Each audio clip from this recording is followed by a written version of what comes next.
Hello there. You know what time it is. You know what time it is. It's Saturday. It's 8 a.m., 8:02 to be exact, Eastern time. And I come to share some hope. I come to share some hope. I have been seeing some things, experiencing some things, and also watching other people experience some things. And this topic that I decided to talk about this morning is navigating the storm. Navigating the storm. You know, there have been some storms, like all over the world. It's all kind of hurricanes and tornadoes, whatever. A bunch of storms, right? There's storms. People are experiencing natural storms and spiritual storms. So I want to talk to you about spiritual storms because they're going to come. They're going to come. So many of us are experiencing spiritual storms and we don't know how to navigate through that. So I want to give you some tools and techniques to help you navigate through those spiritual storms because they will come if they're not already here. Either you're in a storm, you're coming out of a storm, or you're headed into a storm. Okay, either you're in a storm, you're coming out of a storm, or you're headed into a storm. All right? I'm talking about spiritual storms. They are happening among us. Just look around. What are you experiencing? On a scale of 1 to 5, how are you? Like, put the number in the chat. On a scale of 1 to 5, how are you? That's a question. Okay, so I'm going to give you, I was listening to a word the other day and it was so good. And I want to share the notes from the word. And then I want to go into strategies for navigating through spiritual storms. Please, my ship needs a new direction. Okay, I'm here. I am here to help. Okay, I am your hope coach. And I'm here to help you today. All right, I'm going to be your tour guide. I'm going to give you techniques and tools to help you. Okay, so in order to get through the fire, you must learn how to coexist with your conflict. In order to get through the fire, you must learn how to coexist with your conflict. There will be times when you must embrace your friction in order to defeat your faith frustration. There are going to be times when you must embrace your friction in order to defeat your faith frustration. A lot of people got faith frustration, faith fatigue, right? It's like, I've been believing, I've been asking, I've been hoping, there ain't nothing happening. How many of us feel like that? How many of us has felt like that if you don't currently feel like that? Most people want the fire of God without dealing with the friction of God. I'm going to say it again. Most people want the fire of God without dealing with the friction of God. Friction is friction above abandonment, above rejection, above brokenness. We're going to experience some friction. I was outside getting these little branches, these little pieces of sticks.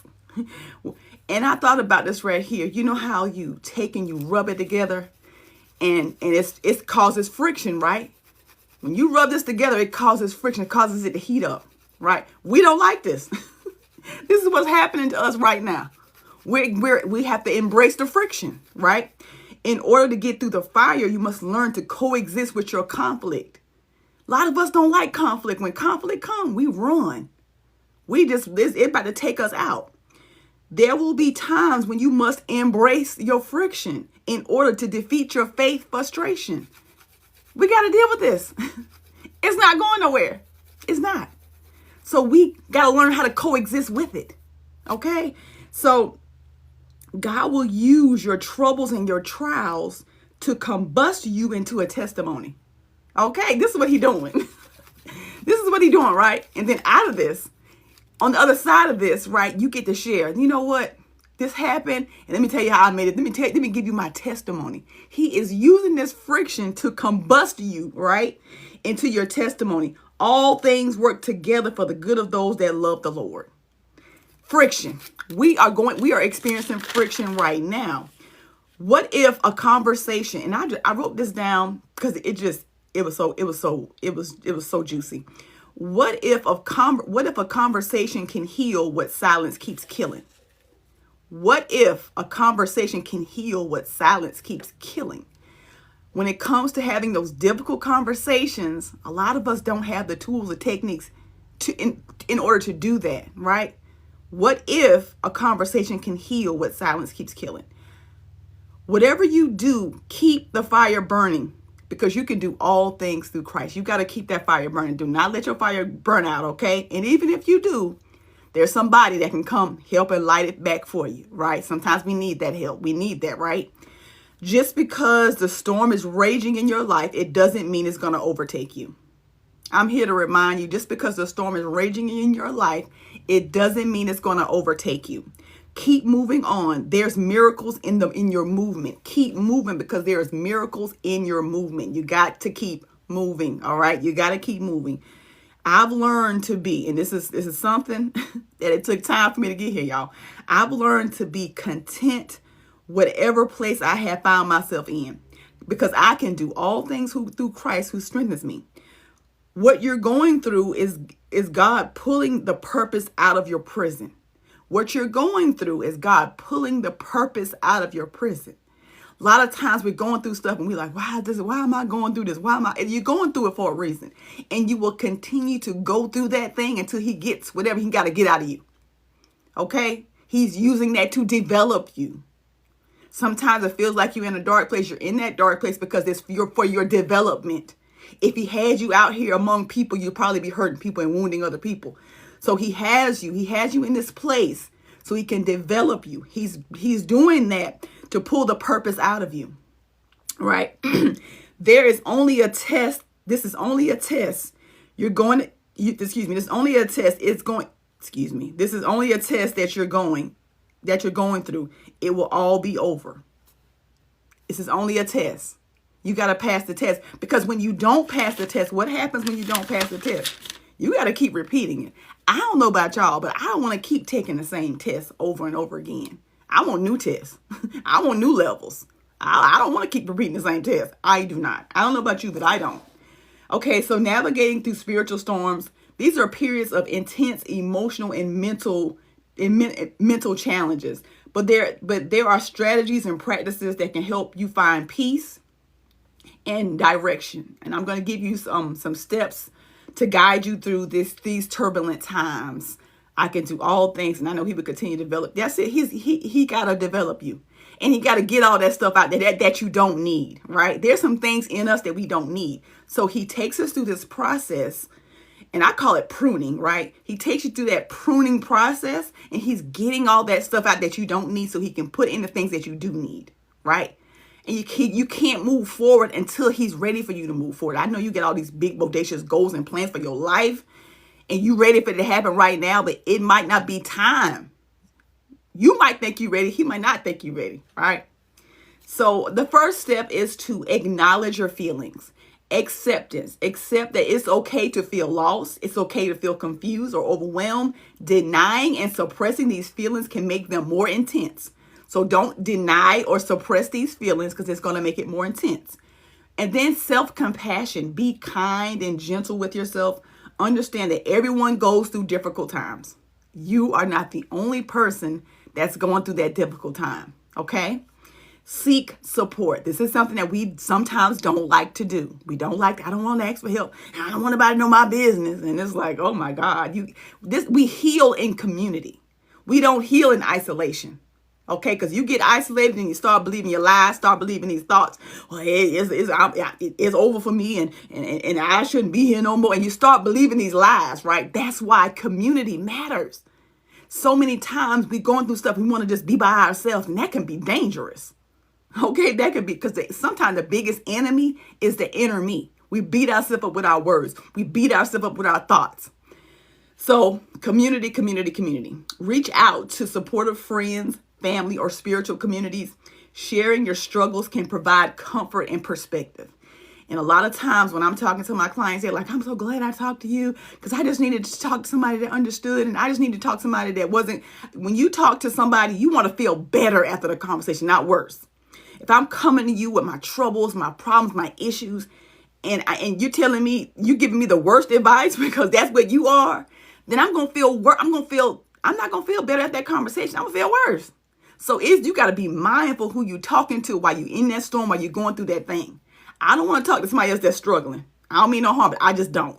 You can't help me. The conversation is not going to be productive. Okay? So just be mindful of that. Mentorship, seek guidance from a spiritual mentor, counselor, or religious leader who can offer wisdom and support. Okay? Prayer and meditation. Spend time in prayer, seeking comfort and guidance. Prayer can provide a sense of connection and hope. Listen, prayer changes things. It does. Okay. So if you can't do nothing else, pray. Pray. My goodness. Meditation. Practice meditation to calm your mind and gain clarity. Focus on your breath and your mantra or a passage of scripture to center yourself. So I can do all things through Christ who strengthens me. I'm the head and not the tail. No weapon formed against me shall prosper. He never said it wouldn't form. So those are some mantras and some scriptures that I keep locked and loaded. Okay, because sometimes life be lifing, right? So you gotta find something to pull on, and sometimes you need more than just affirmation. Okay. Reflect and journal. Journaling, write down your thoughts and feelings and experiences. Journaling can help you process your emotions and gain insight into your situation. And sometimes for people who don't like to do all that writing, you ought to see my notepad on my phone. I got so many notes on my phone. It is ridiculous. I'll just hold my phone up and I'll just start saying stuff, right? Or writing stuff out. I like to speak it so it can type it for me. So just get it out. You got to get it out, because if not, it'll consume you, right?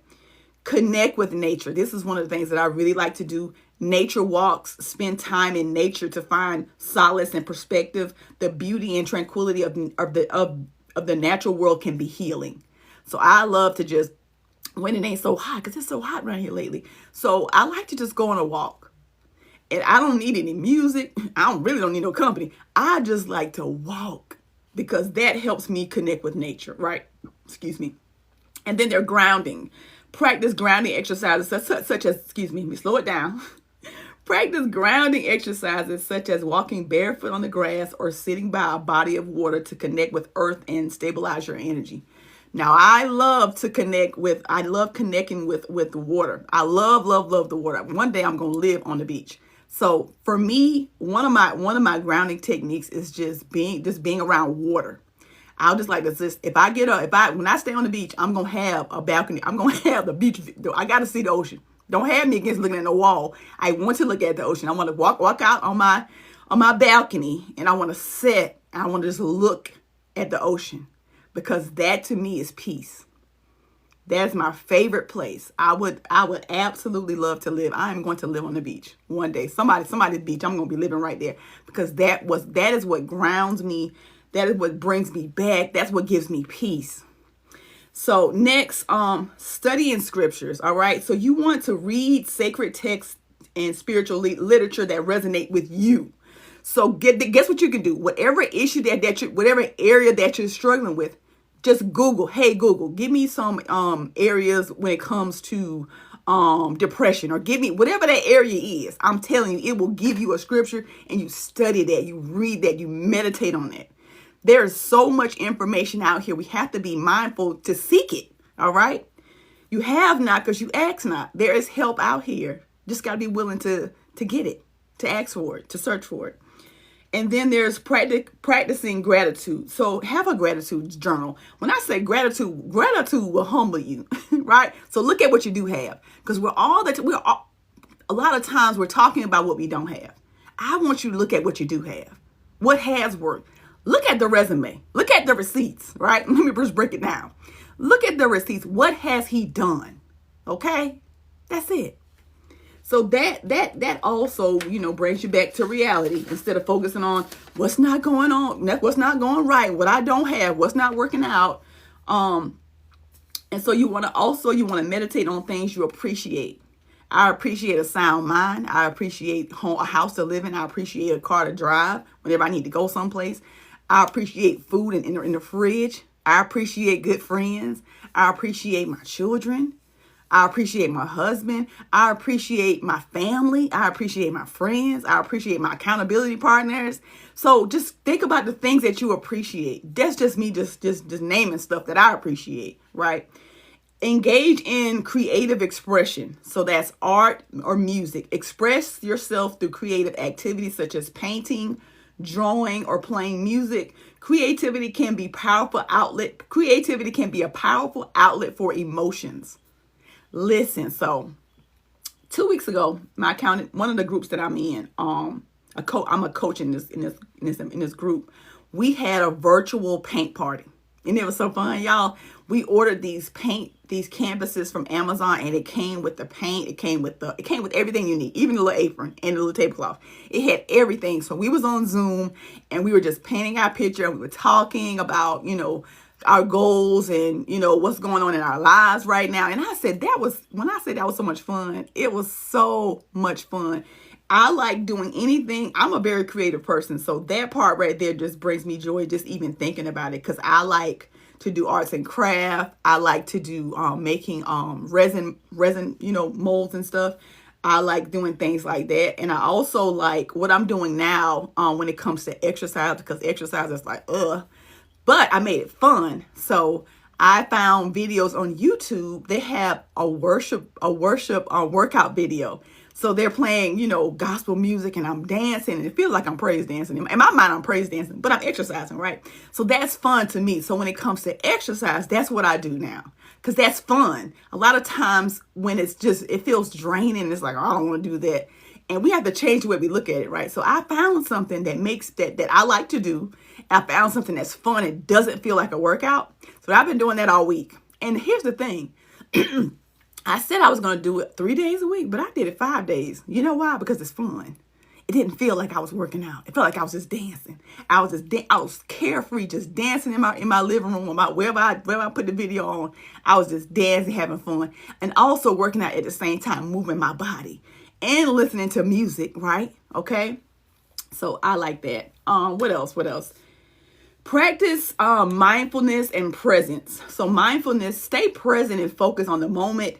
Mindfulness can help reduce anxiety and bring clarity to your thoughts. Okay, that's important. Breathing exercises. Practice deep breathing exercises to calm your mind and body. Do you know that sometimes whenever we're experiencing stress, whenever we're trying to express ourselves, sometimes we forget to breathe. I was on a call, and that lady was telling her story, and she couldn't even get it out because the emotions were taking her emotions were consuming her. And I just typed breathe. Just breathe. It's no rush. But see what happened was that memory came up. Those emotions came up along with that memory, and it was like it kind of like a hurricane was going on in her body. And sometimes this happens when we're trying to express ourselves and we're excited, or we are experiencing those emotions again. Because sometimes people don't like to talk about that thing because it feels like you're back at that thing again whenever you're talking about it. It does feel like it's happening all over again. And sometimes people don't want that, and I get it. But in order to heal it, we got to feel it, right? In order to heal that thing, we got to feel it. Don't run away from that. So many times I see people, oh, I don't want to cry. I can't, y'all, I can't. No, like, it's okay. Because if it comes up, it means it has to come out. If it comes up, let it come out. Why are we afraid to release the emotions? Why are we afraid to cry? Why are we afraid to have emotions? Emotions, they emote. They have to move. They're moving. Let them out. It's okay. It's okay. You're in a safe space. It's okay to release it. Stop holding it all in, because eventually it's going to come out. And I'd rather it come out now than come out later. Sometimes I'm watching a movie and stuff will come out, and I'm like, oh my God, why am I so emotional about this thing? And I just check in. I let those tears go because they're not mine to keep. Okay? So anyway, I digress. Also, serve others. Serve others through volunteering. Helping others can provide a sense of purpose and connection. Service can also shift your focus away from your own struggles. When I tell you, when I first started doing this, I was so hurt. Nobody knew though. When I began to open my mouth, when I began to share my story, when I began to help other people, that also helped me heal. So I had a video the other day, and I told people, I said, I'm going to tell you something that's going to sound crazy. If you're going through a hard time, if you're struggling right now, if you're going through something, help somebody else. And I know it sounds crazy, but I'm telling you, that's when the transformation, excuse me, that's when the transformation occurred within me and around me, when I began to open my mouth and share. You know what? I went through this heartbreak, and I lost myself. I had a tendency of putting myself in other people because I didn't know who I was. So I turned into who they wanted me to be. And when they left, I felt like I left too. That was my story. That has been my story for a long time until it wasn't. And I had to get it out. Because sometimes we're feeling so much we can't even express, we can't even articulate it. So when I began to share my story, I gave other people permission to release theirs. How many people are being held up because you won't share your testimony? It ain't even about you. That's the thing. We think it's about us. I don't want anybody to know. I'm ashamed. I'm embarrassed. And it's not even about you. It's not. Your story is for somebody else. Your story is somebody else's bridge. Like, why would you not share that? When I opened my mouth, so many people were sending me messages and stuff like, I needed that. I get messages till this day. I feel like you're talking to me. I feel like I know you. You know why? Because we connect through vulnerability. We connect when we share, when we open up and we just let it out. Somebody needs it. Why are you holding that message hostage? There's a book to be written. There's a course to be written. There's a poems to be written. There's a podcast to start. There's so many things you have in you. But you're so consumed about what people are going to think. And they're going to think what they're going to think. They're going to say what they're going to say. Your people will find you. You're not for everybody, but you're for somebody. I'm not for everybody, but I'm for somebody. Right? They will find you. They will definitely find. I don't know why it's no sound. I'm sorry. What else? So you want to maintain, next up, act of kindness. Engage in small acts of kindness to uplift others, which can also uplift your own spirit. Okay? Acts of kindness. What can you do? Maybe you send somebody a message. Maybe you send somebody a cash app. Here's some lunch. Buy some on me. Take yourself out. Get some ice cream. Get some donuts. Whatever that thing is, right? So that's acts of kindness. And then maintain physical health. So I talked about the exercise. Regular physical activity can improve your mood and energy levels. Exercise release endorphins that combat stress and anxiety. So it's good to move your body, okay? Eating healthy. Maintain a balanced diet to support your overall well-being. And last but not least, seek professional help if needed. Seek professional help if needed. Therapy. If your spiritual storm feels overwhelming, consider seeking help from a mental health professional. Therapy can also provide tools and strategies to cope. Then you have support groups. Join support groups where you can share experiences and gain support from others who are going through similar challenges. Like I said, we don't heal in isolation. We heal in community. We heal in, I'm quite sure, whatever you're going through, somebody got a support group out there for that. And if they don't, create it. Create it. Like you have not because you ask not. And I promise you, if you create it and you put it out there, there's somebody, hey, I needed that. How do I sign up? How do I be a part of this group? I'm going to have, I want to say in August, I'm going to have a Zoom, a masterclass. I'm not sure on what, but I just want to bring people there. I want to bring people into a safe space for them to release things. I don't know I feel like a lot of people are going through stuff and they're just holding on to it. So I want to create a safe environment where people can express themselves to whatever that is. Okay, so I just want to put that out there in case you're interested. Just send me a message and we'll go from there. Just want to see, get a head count on how big this, what I need to do. I don't care if one person show up. I'm gonna come deliver like it's 1,000. Okay, so just let me know if you're interested. To wrap this up, navigating through spiritual storms requires a combination of self-compassion, community, support, spiritual practices, practical strategies. By acknowledging your feelings and seeking support and engaging in practices that nurture your mind, body, and spirit, excuse me, you can find a way through the turbulence and emerge stronger and more resilient. The storm is not designed to take you out. The storm is designed to take you up. There are things inside of you that has to come out. And we go through these storms, these spiritual storms, so God can pull those things out of us. So he can take us to the next level. I don't know about you. I want to keep going up. I want to thrive, not just survive. Okay? That's all I have. I hope this was helpful. I hope this was valuable. I wanted to share this information in real time because I know a lot of people are navigating through the storm. And for those who have been affected by the storms that happen, physically, I'm offering prayers because there's so much. Houston was hit really, really, really hard. And my daughter stays in Houston, and they were out of power for a few days. I think a few days because I've been checking in with her. Hey, how's it going? And they finally got power. So I was good to hear. I was glad to hear that. So it's so much stuff. Some people took major losses, right? It was flooding. It's all kind of stuff happening over there. We got to continue to pray. Continue to keep this world, keep our friends and family prayed up, okay? So that's all I got. I wanted to share that. Navigating through the storm. Just understand that in order to get through the fire, you must coexist with your conflict. There will be times when you must embrace the friction or in order to defeat your faith frustration. And we're all experiencing this friction right now, okay? It's uncomfortable and we don't like it. Nevertheless, we can get through it. We will get through it because we've done it before. You have the receipts. You have the evidence.